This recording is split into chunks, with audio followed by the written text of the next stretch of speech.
Bertemu lagi bersama saya Fanandi Ghazali di perkuliahan minggu kelima, dan kita akan melanjutkan materi kemarin, yaitu perulangan ya, perulangan. Dan pada pertemuan kali ini kita akan membahas tentang perulangan for.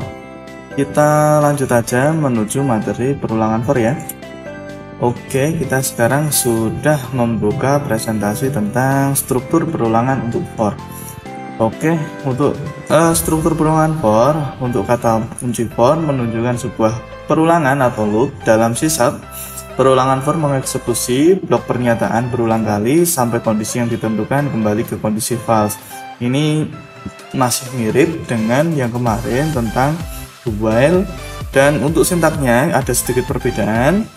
Untuk sintaknya adalah for, yang di depan adalah initializer, kemudian ada condition, dan kemudian ada iterator, dan di bawahnya itu ada kode blok.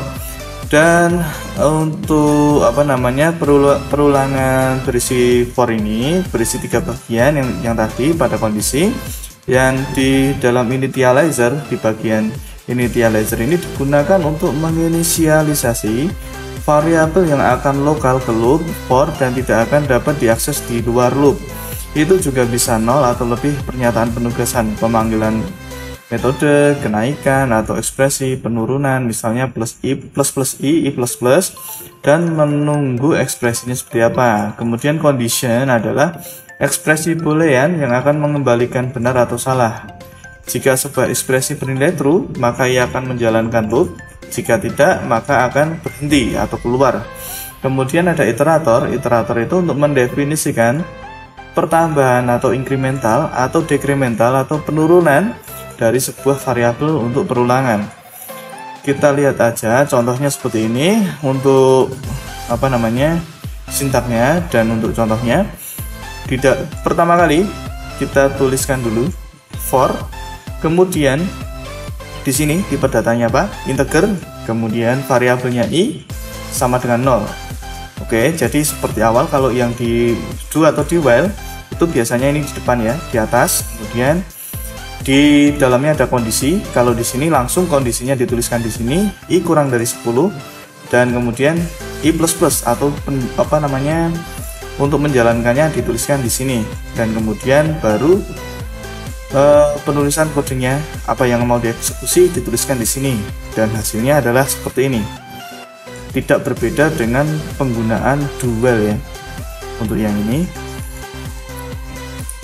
Oke, kita lanjut aja ke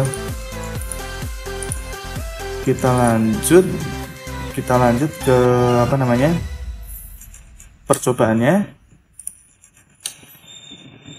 Oke, kita sudah membuka di tutorial teacher tentang for.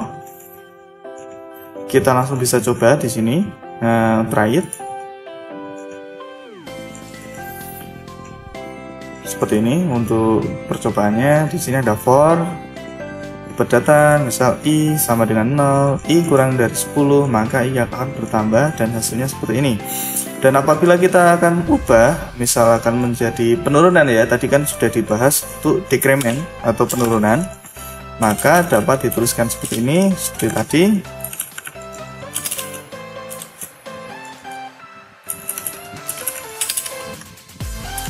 Oke ya, jadi misal apabila i bernilai 10 dan i lebih dari 0, maka i akan berkurang dan akan dituliskan di blok kode di sini. Console readline value of i adalah ini ya, nanti akan turun dari nilai 10 sampai ke 1. Kita coba jalankan.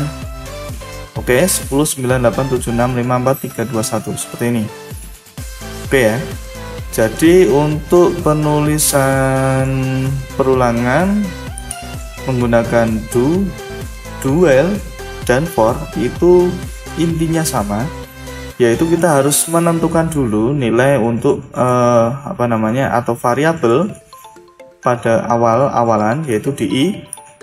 Ini kita tentukan dulu ada berapa, misal ada 0 dan akan ditambah terus, atau ada bernilai berapa dan akan diturunkan, seperti itu. Dan kemudian Kemudian ada kondisinya yang harus terpenuhi. Jika I lebih dari 0 atau I kurang dari 0, maka akan bertambah atau akan berkurang. Seperti itu ya. Jadi untuk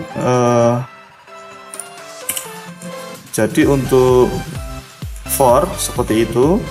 Dan kemudian ada penugasan. Di sini kalian coba buat skrip program piramida menggunakan struktur perulangan while, do while, dan for dengan bentuk hasil akhir seperti ini.